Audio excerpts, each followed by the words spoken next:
ನಮಸ್ಕಾರ, ನಮ್ಮ ಅಡುಗೆ ಚಾನೆಲ್ಗೆ ಸ್ವಾಗತ.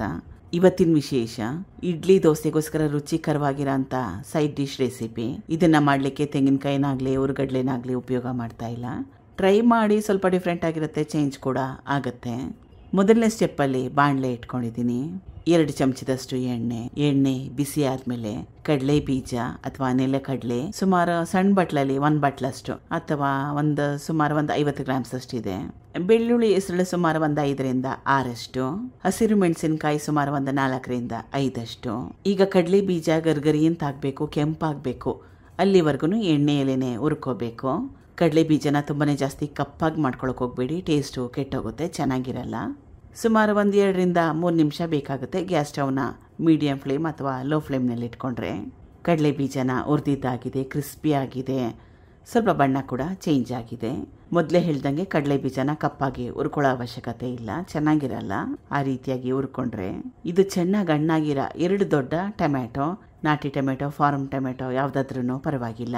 ರುಚಿಗೆ ತಕ್ಕಷ್ಟು ಉಪ್ಪು, ಸ್ವಲ್ಪ ಹುಣಸೆ ಹಣ್ಣು.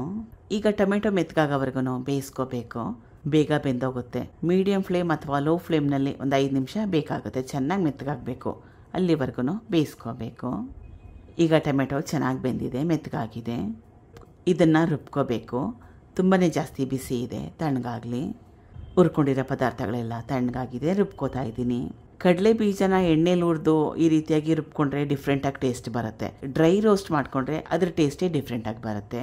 ಈ ರೀತಿಯಾಗಿ ಒಮ್ಮೆ ಟ್ರೈ ಮಾಡಿ ನೋಡಿ. 1 ಕಪ್ಪಷ್ಟು ನೀರು, ಚೆನ್ನಾಗಿ ನುಣ್ಣಗೆ ರುಬ್ಕೋಬೇಕು. ರುಬ್ಕೊಂಡಿದ್ದಾಗಿದೆ, ಬೇರೆ ಬಟ್ಲಿಗೆ ಸೇರಿಸ್ಕೊತಾ ಇದ್ದೀನಿ. ಕನ್ಸಿಸ್ಟೆನ್ಸಿನ ಅಡ್ಜಸ್ಟ್ ಮಾಡಲಿಕ್ಕೆ ನೀರೇನಾದರೂ ಜಾಸ್ತಿ ಹಾಕ್ಕೊಂಡ್ರೆ ಉಪ್ಪನ್ನ ಒಮ್ಮೆ ಟೇಸ್ಟ್ ಮಾಡಿ ನೋಡಿ. ಒಗ್ಗರಣೆ ಸೇರಿಸ್ಕೊತಾ ಇದ್ದೀನಿ.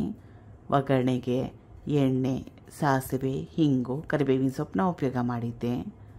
ಇದು ಬಿಸಿಯಾಗಿರೋ ಇಡ್ಲಿ ಜೊತೆಗೆ ಒಳ್ಳೆ ಕಾಂಬಿನೇಷನ್. ದೋಸೆ, ಪಡ್ಡು, ರೊಟ್ಟಿಗಳ ಜೊತೆ ಕೂಡ ಚೆನ್ನಾಗಿರುತ್ತೆ. ಟ್ರೈ ಮಾಡಿ ನೋಡಿ. Thank you for watching. ಧನ್ಯವಾದ.